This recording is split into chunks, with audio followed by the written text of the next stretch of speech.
Hi everybody, I'm Tom Tierney back here in the Sony Music Archives, and today we're back in the photo library here at Sony Music. This is the place where we keep all of our photos and images from our major labels, from RCA Victor, Jive, and Arista, and Columbia Records, and we're going to be talking specifically about Columbia today.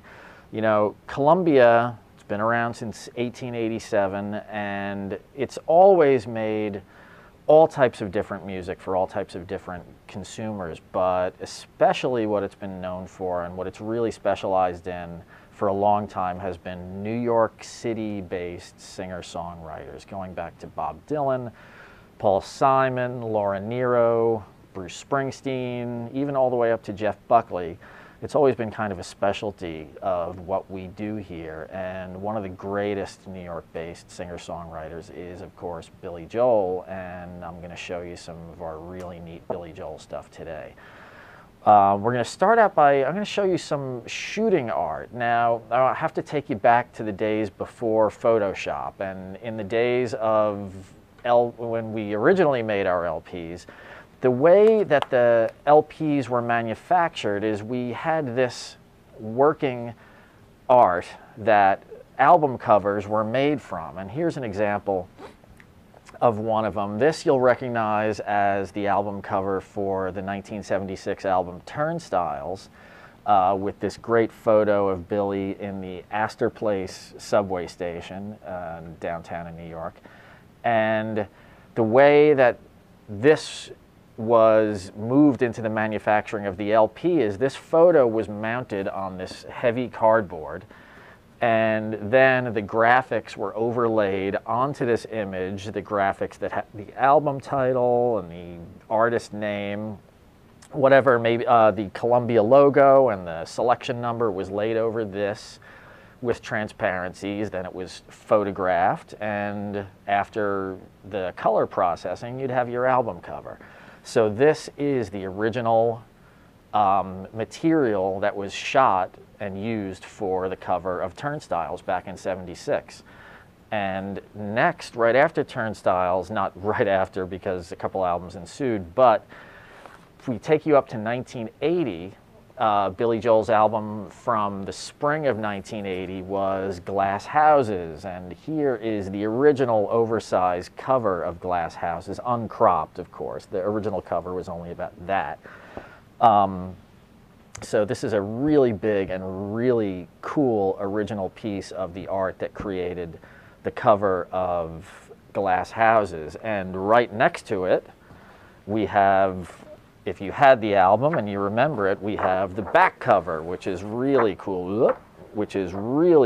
This great shot of Billy circa 1980 behind the broken glass. Again, this was the back cover, and if you remember, the back cover had all the songs and the credits and the copyright lines, but this is the original with the transparency over it.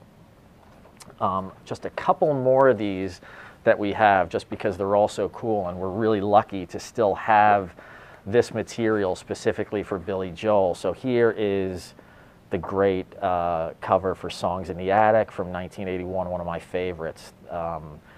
And this was a photograph of Billy that was then colored over and then shot along with the graphics to make the cover.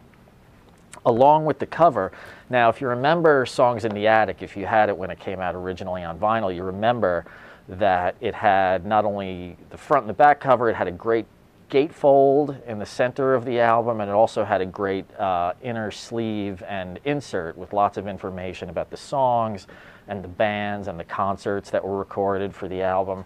This is the collage that was used in the center of the gatefold for Songs in the Attic, which is really great because it's got all these pictures of Joel when he was a young man and also in bands and all sorts of little memorabilia, little song titles, original scraps of paper. It's just a great thing. We're really, really lucky that this still exists, just because it's such a neat thing. One more piece of shooting art which I really love is the 1983 album of An Innocent Man. And it's always fun to see the pictures that were used on the album covers before they got cropped and before they got sort of touched up and had the graphics laid over them. And this is a great shot of Billy on a New York City stoop that was used on the cover of Innocent Man in a much more cropped way with graphics laid over it. So this is just another one of these real treasures that we have here in the archives. Now, one more thing before we go. Now, I wanted to show you some materials from the 1978 album 52nd Street, which was my favorite Billy Joel album. Came out in the fall of 1978. I remember having this under my Christmas tree at Christmas 1978 when I was 11 years old. And one thing about this album is that you'll notice that the back cover of the album has a picture of Billy that kind of looks like a Polaroid. And the inner sleeve of the album has Polaroids again of the band members. And right in the center there, Phil Ramone, the producer. Now, we lost Phil Ramone just this weekend. He was an incredibly talented and influential and beloved figure, certainly here at Sony, but all over the music business. And I sort of wanted to pay tribute to Phil by showing you all these. And these are the Polaroids that were used on the cover. That's the cover Polaroid for 52nd Street, and these other Polaroids that were used in various other places on the back cover and on the inserts. And these are just some really nice Polaroids of Phil together with Billy during the recording sessions. You can see them sort of working out arrangements and doing their thing.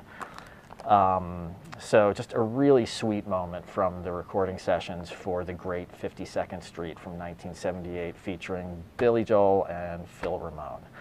So again, remembering Phil Ramone, and we have so much Billy Joel stuff that I'm sure we'll come back and look at more someday.